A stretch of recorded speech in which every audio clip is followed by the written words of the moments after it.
All right. Today we have Brent Webb, development executive at Mortenson. He has historically been in charge of moving the company's projects ahead in Minnesota and the Dakotas and Iowa. He's helped shape the downtown Minneapolis landscape and is also actively involved in downtown Rochester. Hey, Brent, thanks for being here. Good afternoon. Good to see you. Yeah, you too. Tell me a bit about your role.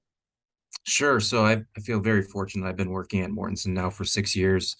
Actually got recruited to Mortenson to help support a lot of their projects. A lot of my time ended up being spent in Rochester with Mayo Clinic when they were launching that. It's essentially the largest public-private partnership in Minnesota's history, Destination Medical Center, and the research development opportunities, their R&D facilities on their campus, Discovery Square, as well as all the other stuff that we were working on specifically in the Twin Cities market. So multifamily tower behind Certix, a medical office building in Hastings, an industrial project in Blaine. So been very active in the Twin Cities market, not only at Mortenson, but at the previous firms that I worked at as well. Yeah. Let's step back in time a little bit. How did you get into this line of work? That's a good question, because I know that not even a lot of people know what developers actually do. But I actually went to school in Madison, Wisconsin. Madison is actually really well known for having one of the most prolific real estate development programs in the country. I did not go through that program.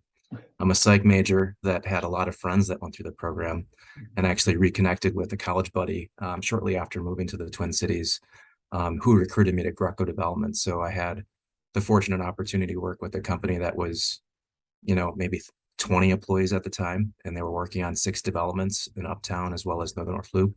So right out of the gates, I got to be able to be involved with Flux in Uptown, Lime in Uptown, Loosely Blue Apartments in Uptown, and then I also worked on View Apartments in Loring Park, and also worked on Elsewhere House, where Berlin Parlor is, in the North Loop too. So been pretty active on the multifamily space when I first started my career.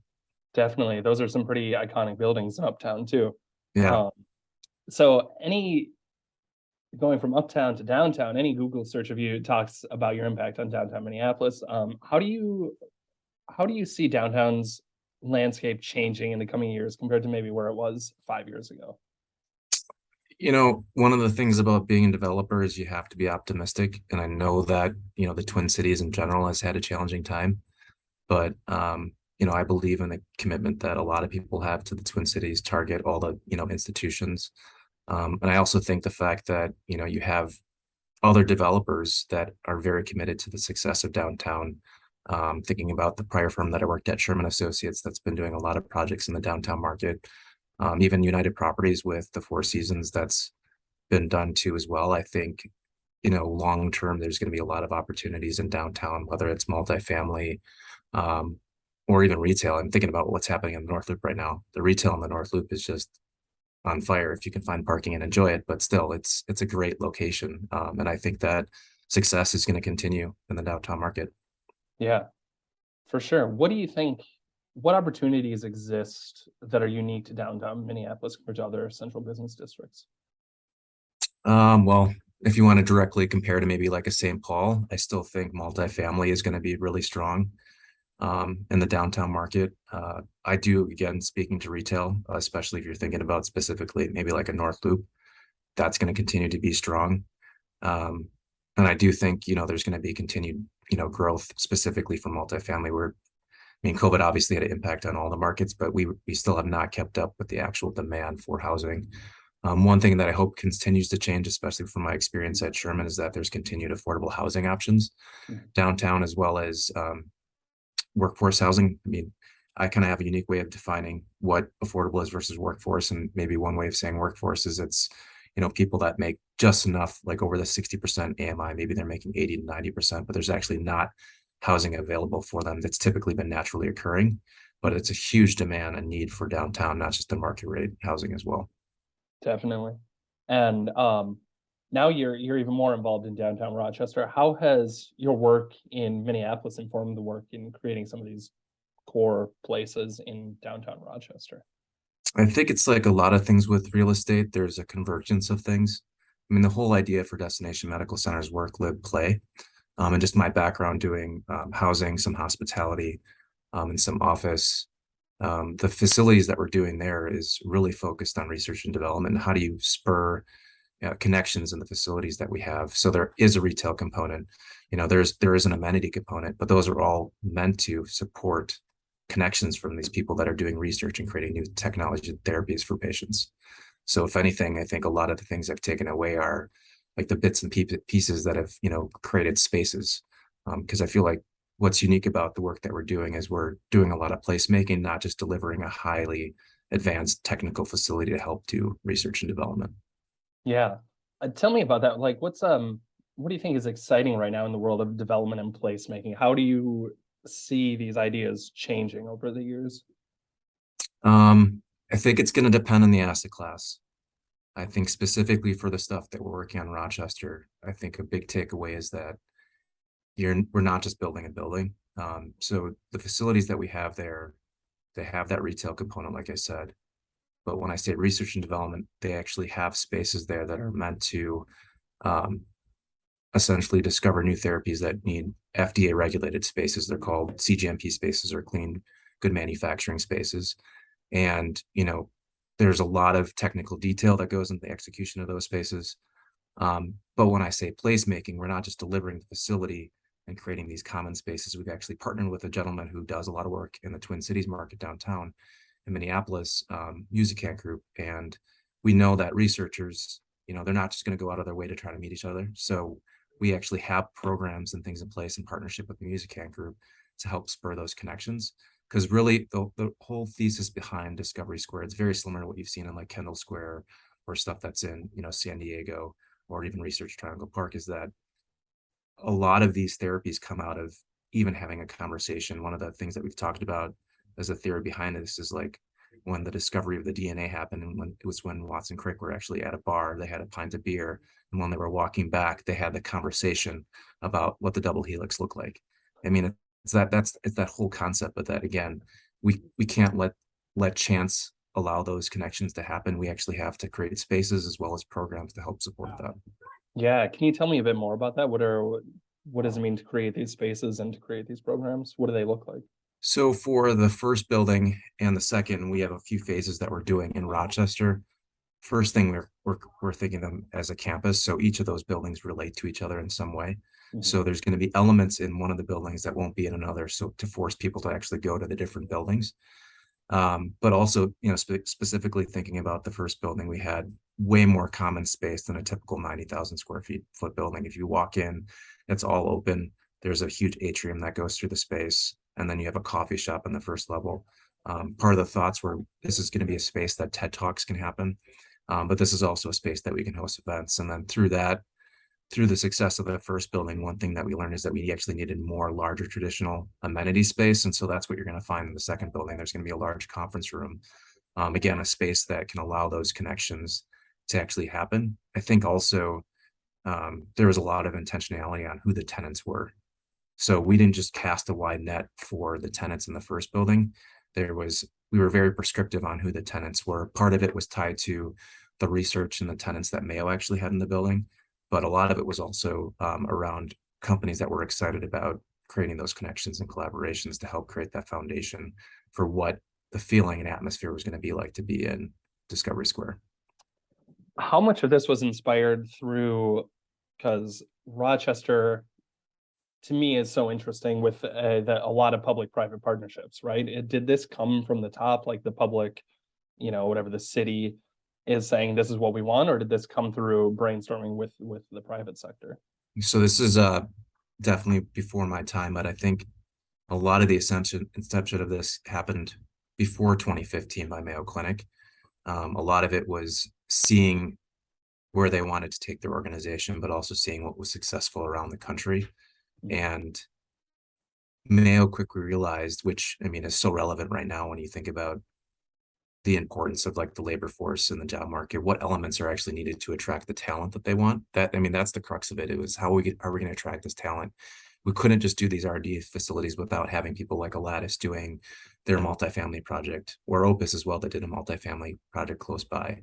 So you really needed that element. And then there's a ton of investment that's happening in the infrastructure.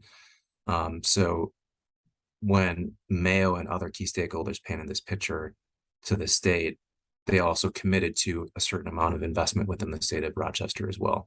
So it's it's kind of all those elements that came together, but also realizing the importance of what needed to happen within place and the investment that needed to happen to support a location that would be exciting to talent to be in. Um, and that's why I think it's been the way it has, and why it's going to be successful. Yeah. Do you think this kind of intense collaborative nature in Rochester is unique, or are there things like this that happen in other parts of the country? There are things like this that happen in other parts of the country. I think there's actually even deeper collaboration in some cases. I think when we think about something in the Midwest that might be somewhat similar to what's happening in Rochester, we think about Cortex.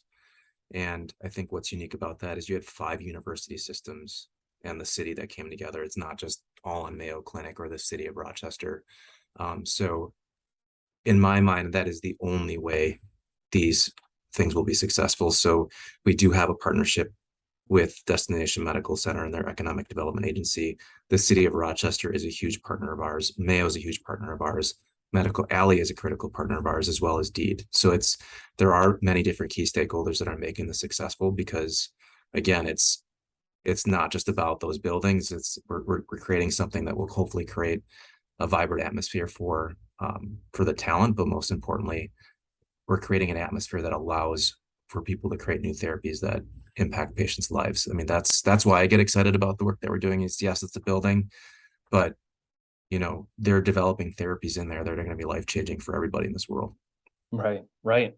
Um, Speaking about that collaborative nature, I've heard people complain about how Dinkytown is changing and how they wish there was maybe some more collaboration from the university. I don't know if you've been in that area much lately or looked at that lately, but do you think there's anything Minneapolis could be learning from Rochester right now? Well, I know there's actually a huge initiative right now with university for their East Gateway district. It's going Yeah, to have a definitely. lot of key elements as well, similar to Discovery Square, but maybe a different model. Especially when you think about the scale of what's happening or the investment that the state's making in Rochester, it's going to be very different in the East Gateway. But I think the university is thinking about it. They're trying to figure out those ways of collaboration. But that's very similar to what a lot of other university systems are trying to do or are already doing across the country. And again, it's about the talent and it's about retention. So think about if you're a professor at a university and you have an idea that you want to test. Do you have a space to do that? Hopefully you do. And if you do, and if you start that technology or therapy or whatever it is, you want to be able to grow that company. So you obviously need unique space to be able to do that. So we have to have something set up to support that researcher or that professor.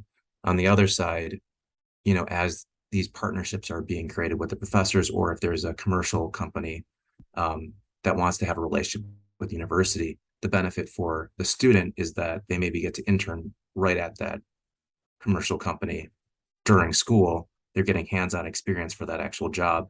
And then they have a pipeline for a job right when they get done with school. And then that individual stays in Minnesota. I mean, that's why a lot of these universities are doing it. It's how do you attract the talent, and then how do you retain them within the state that is happening. Yeah, it sounds like kind of the opposite of the historical like suburb model. Instead of houses over here and jobs over here, bring it all together and Yeah. create something vibrant, right? Yeah, they call it the cluster effect. So Yeah. it's the whole idea that, again, has happened in other locations. Mhm. And I think that, fortunately, there's a lot of unique things that specifically the university has, the proximity to downtown as well as St. Paul, the infrastructure that's already in place with the light rail. And then if you couple that with the zoning that's just changed with the 2040 plan, there's a lot of elements and ingredients that are there to help support it.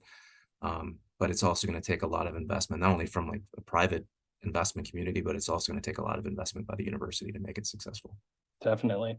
Um, Kind of switching gears, in a finance and commerce interview a while back, you said something that you wanted to be a conduit in bringing more diversity into the business. How do you think that something like this happens?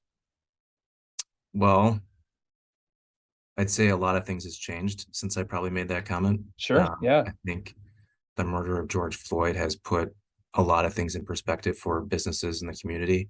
Mhm. And fortunately, it's actually easier for me to be that conduit. I've been a part of LISC, who has that developing of colors of capacity program that I've served on their panel a few times to select developers to support them not only through a grant program, but to actually create a technical assistance platform for those developers, as well as mentorship for those developers so that their projects are successful. And then I feel like a lot of other developers are digging into as well. I'm thinking about either like Sherman Associates partnering with a developer of color that maybe doesn't have the capacity, not only financially, but a lot of these projects are requiring lending or financial commitments that some small developers can't do. And so you have these other developers that are stepping up to actually partner. So the other thing too is I think for Mortenson, we're definitely committed to diversity, but even for our team, we're just even more selective on who we're bringing in on our team. So it's, not only representative of the community, but it's, people of color. I think the last few hires we've had have been women or women of color. So it's something that our organization is really passionate about as well. I think the big thing I'm trying to ring the bell on is that, commercial real estate doing development is a great job. And so I think that's the other piece that has to be conveyed as well. Yeah. Why is it a great job? Because, well, I guess it depends on your personality. I'm a little bit more of an optimist and a little bit of an entrepreneur and like the challenge, and I don't like doing monotonous work, and every day is different. But I think for me, it's the opportunity to have that type of impact in a community, but also the patience and the collaboration it takes to create that impact. And then again, translating into my work in Rochester, we're not just delivering buildings. We're not just creating these partnerships. We're actually creating these facilities to create new therapies as well for patients. So it's been a fascinating, and I feel like every day, every project I work on, I'm learning something new. So Yeah. it's been fun. What do you think is the importance of having developers of color involved in projects? I think it's critical because it's like the whole idea for diversity, equity, inclusion. It's the different perspectives that are going to make the communities better. Mhm. And I think it's also having people that are representative of the communities that are being built, or if they live in the community, that's really critical as well. And Right. I mean, you can't ignore too that people that are developing or owning these facilities in the communities, it's a way for legacy wealth that they can pass down to their families. That it's a huge change as well. So I think there's many different aspects of why it's important. Yeah, of course. Great. Brent, I don't know that I have really any other questions. Was there anything you wanted to add that I didn't ask about? No, I think just really appreciate the opportunity, and I always leave people with this. I want to be that conduit for people of color in real estate development. If there's people that have interest in connecting with me, I'm always open to doing it. So just my line's open. Feel free to give me a call. Awesome. Cool. Thank you so much. Thanks, JD. Appreciate the opportunity again. Of course. Take care. See ya. Take care. Bye.